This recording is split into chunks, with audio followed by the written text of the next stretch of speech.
So this is what you're going to need to get started. We got 2 DPNs, 3.5 millimeter gauge, US number 4s, about 8 grams of 5-ply yarn. It's about 30 meters, maybe 90 feet.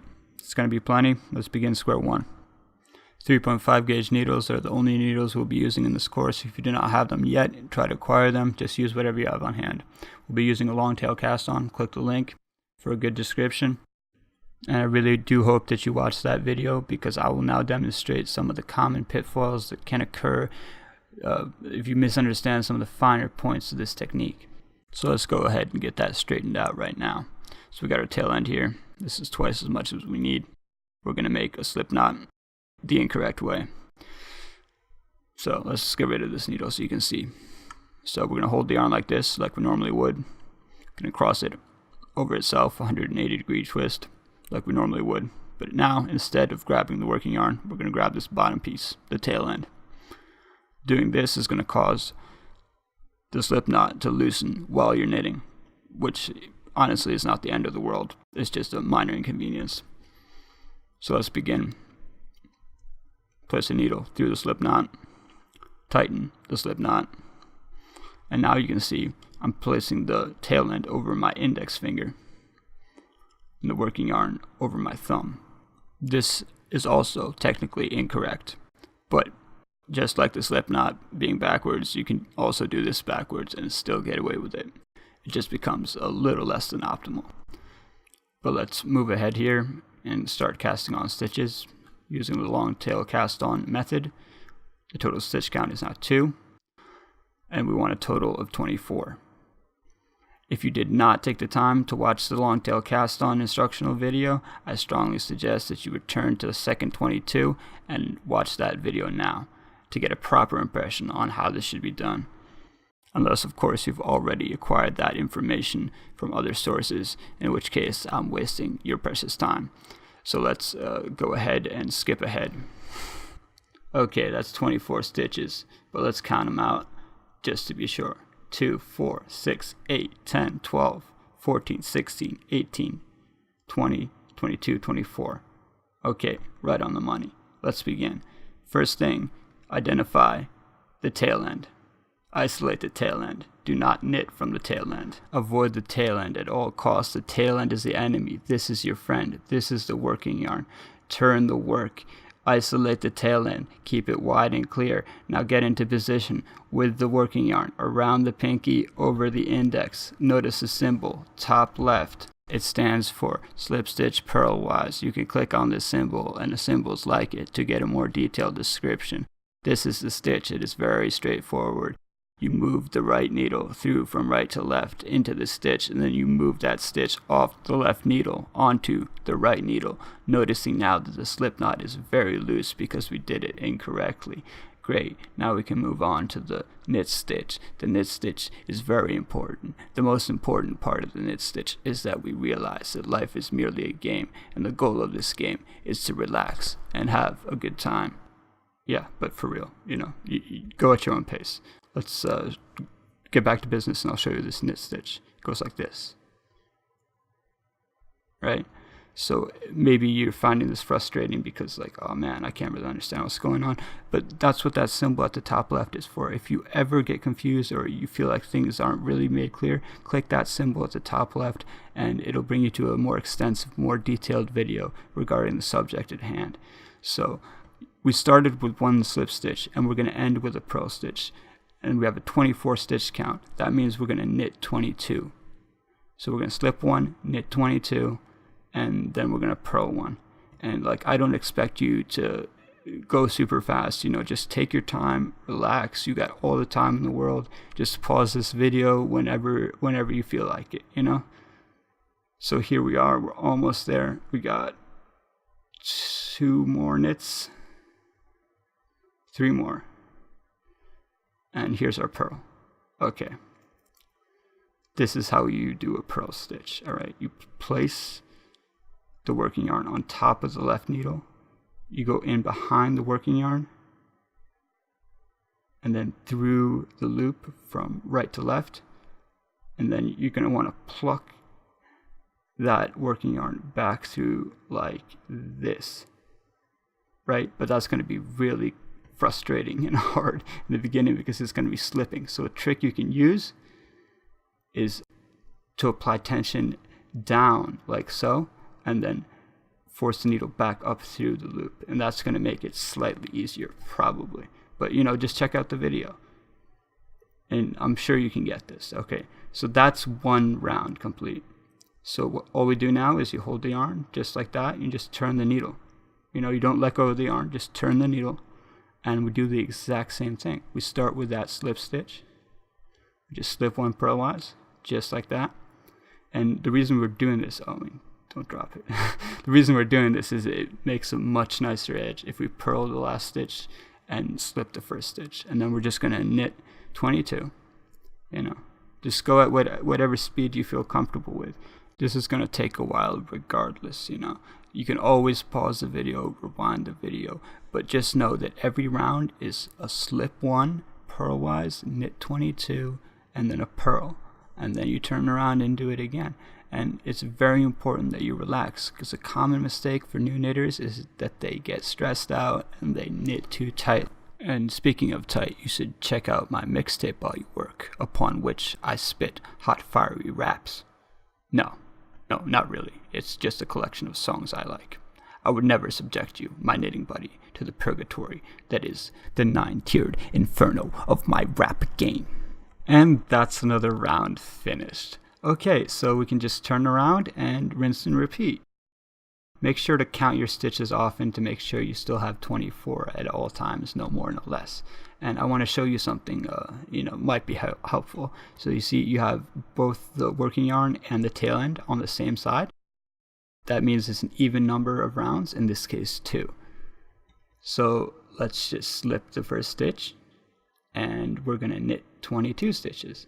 And just take your time, and don't be too hard on yourself if things don't go right the first time. I wish I could show you my first project.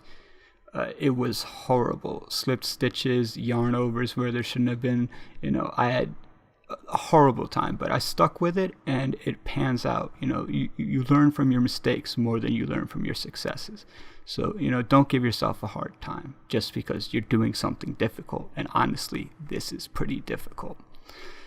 So yeah, we knit 22 in total. So that's 19, 20. It's good to try to keep count in your head, so you can see if you dropped any stitches or gained any stitches. So yeah, just purl that last one, and you can pause the video here. Okay, so we've kept up the good work, and we're about 3 centimeters in. That is what in inches? 1 1/5 or so. Yeah, something like that. So you can see we have both the working yarn and the tail end on the same side. That means there's an even amount here. And a good way to count is just count the ridges. So you see this first one, that's the cast on. So the second one up from that is 2, 4, 6, 8, 10, 12. Yeah, 12. Pretty sure about that. Yeah, I'm almost positive. But let's say, for the sake of argument, that you don't have 24 stitches. Maybe you have like 30, or maybe you have 8, and you're not feeling too hot about this. What do? You just start over, man. We're just practicing here. This is not like the Mona Lisa. So what you do is, you just slip it off the needle and just tug on it, and then you see it just unravels the loops like that. So, and just ball up your yarn again.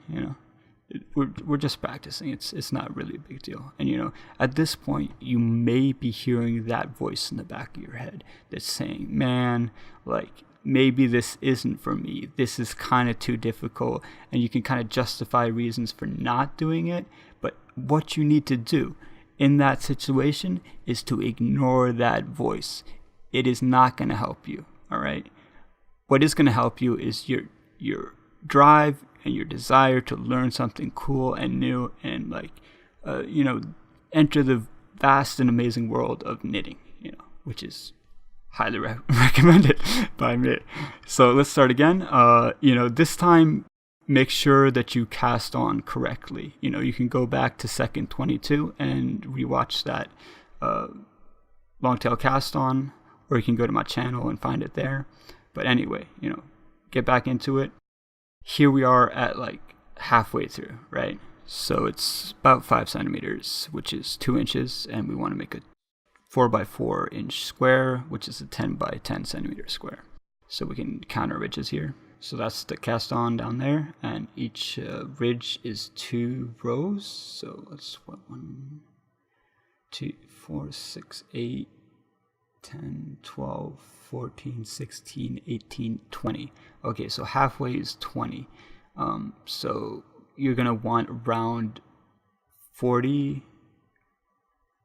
rows to complete it, but like honestly, like your tension is gonna probably be looser or tighter, most likely tighter than mine, so you might need some more rounds or less rounds, as the case may be. So go by the measurement rather than the row count. Regardless, let's get back into it and just keep doing what we've been doing. We slip 1, we knit 22, and then we purl 1. And there's a lot of rinse and repeat. That is pretty much what knitting is. It is akin to meditation in the sense that you're being present-minded, you're keeping a number in your mind, and you're concentrating on what's right in front of you. So you put your needle through and pull it back. Put your needle through, pull it back.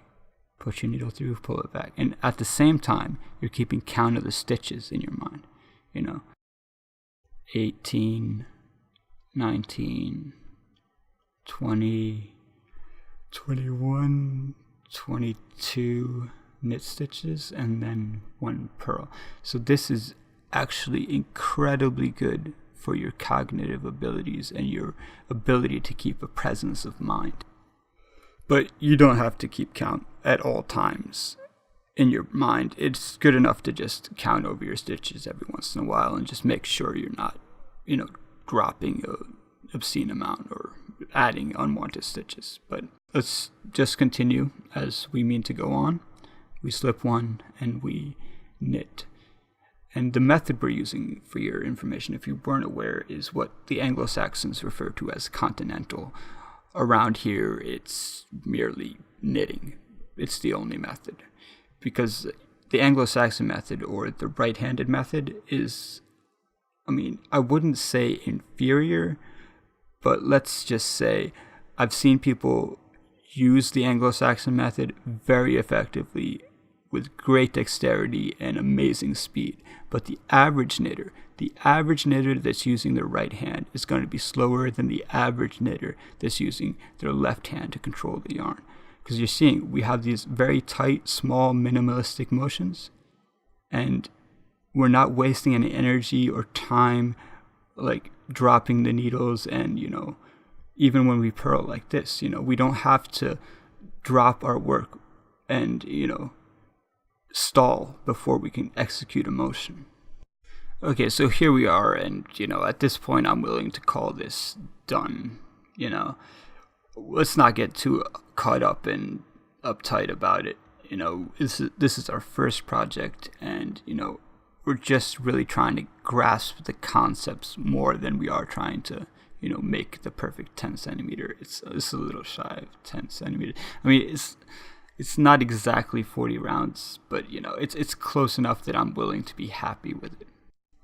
All right, so if you got something that looks kind of like this, has about the same amount of ridges and rows and tension, and ends with 24 stitches and begins with 24 stitches, like, you should be happy with that. All right, so that's 38 rounds. Yeah, close enough.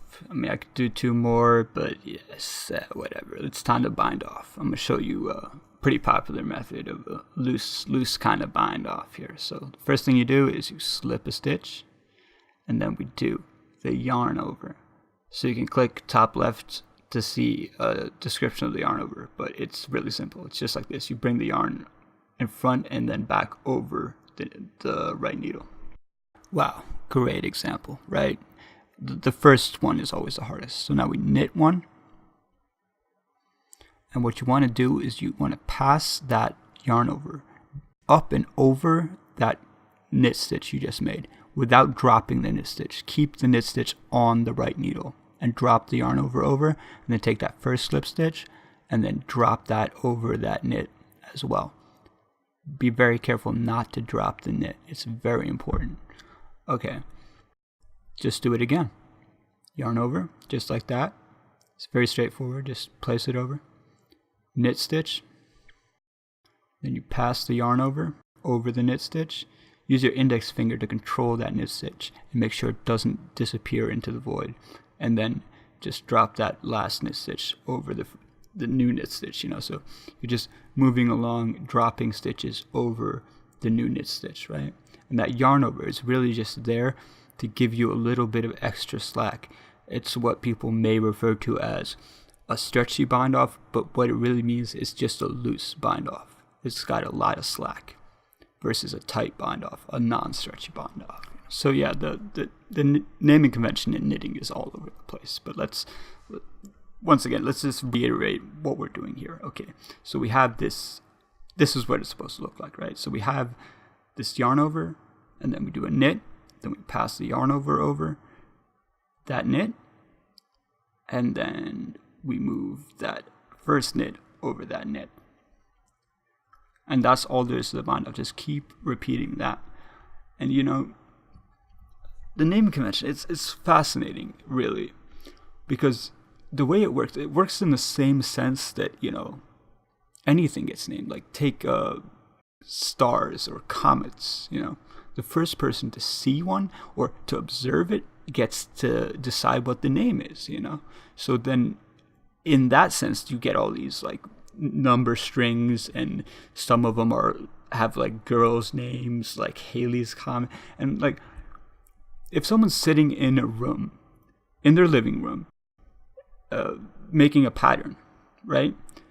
And it's a new, unique pattern that no one else has ever made before, no one else will ever make again. They get to call it whatever they want. And you can do this. You can sit there and make patterns. You can make up a new pattern, and you can call it whatever you want. And you should. It's part of what makes knitting so fascinating. It's the accumulation of all these countless millions of different people over time compiling their individual imaginations into a collective, synergetic, totally made up craft. And we refer to it as knitting. And at some point in history, someone made an active decision that yes, that's what it's called. It is called knitting, and we all agree, and that's how it works. But misunderstand me correctly. Like, I understand that language evolves. Nothing comes from nothing, right? There had to be something akin to the sound knit, probably not, which sprung forth through the evolution of the modern English language, presumably from Scandinavian or French or Latin influences. But somewhere someone decided this is the name. And here we are at the last stitch, all right? So we do that exactly the same as the first one, right? We do a yarn over, and then, just make sure you don't drop that. Knit, pass the yarn over that knit, and then pass the knit over that knit. Okay, so there's no more knits to work here. So what do? We just break the yarn. I mean, you might use scissors or just brute force, like so. And then all you do is you take that loose end, give yourself a bit of slack on this last round here, and just pick it up and pull it straight through that loop, the last loop, just all the way through. Just pull it straight on through and tighten. And now you've bound off. And you are finished. You would think. It looks something like this. I mean, this isn't amazing knit work here, but it'll do. So we have these two loose ends, right? And this is my least favorite part of knitting. There's always something, right, that you don't like. within the things you like, and this is that. So what we got to do is grab a sewing needle and thread the needle. Hey, first try. Lucky day. That's a rare occasion. So the idea behind this, is, technically you want to mimic the loop structure of the rounds and the knits, right? But like, my take on it is that you shouldn't really worry so much about that. You just kind of go in there and you split the threads, and just do it in several different directions, and, do these kind of short little seams, these little stitches inside the threads to just kind of like hide away that tail end and solidify it. And if you do it in many different directions, what happens is that if you tug on the work in one direction, then there's another direction backing that tail end up, so it will never unravel. And obviously there's someone out there looking at this like, no, this is not the way. And to that person I put it that this is my contribution to the synergetic, collective, imaginative, man-made structure that is the craft of knitting. And, there is no right way. The right way is a fiction. There is only different ways. And this is a way to solve this most frustrating, I'm actually done part of the work that nobody wants to do. I guess there's somebody out there who likes this, but nobody wants to do. But we have to do because that's just part of life. It's just something we got to deal with. So, I'm saying just make these small little stitches, try to keep them as discreet as possible and do it in many different directions. And I mean, honestly, nobody is going to notice. It's fine. It's totally fine. That is my subjective advice to you. Okay, so that looks pretty good. I'm happy with that. That I don't have a problem with this at all. Maybe I'll do one more for good measure in an arbitrary direction such as this. Okay, so now at this point, what do? Okay, we just grab some scissors and we cut that thread and we're done with that forever. So we got our scissors here, and just want you to be careful with sharp objects near your work, right? You only want to cut that thread and that thread alone, and cut it as close to the work as you dare. There, just very gently. Okay, we got it. Now if you just tug it a bit, it'll kind of settle in. And come on, honestly, can you see? I guess you can kind of see it, but it's our secret. Okay, but obviously there's one more. Of course there's one more. There's always one more, and you have to do it all over again. I mean, I feel ironborn on this subject. Like, we do not sew. We knit. This is nonsense. Why am I doing this? Like, if someone could figure out a way to avoid this process, like, that would be the ultimate contribution to the synergetic, collective, man-made, imaginative craft that is knitting.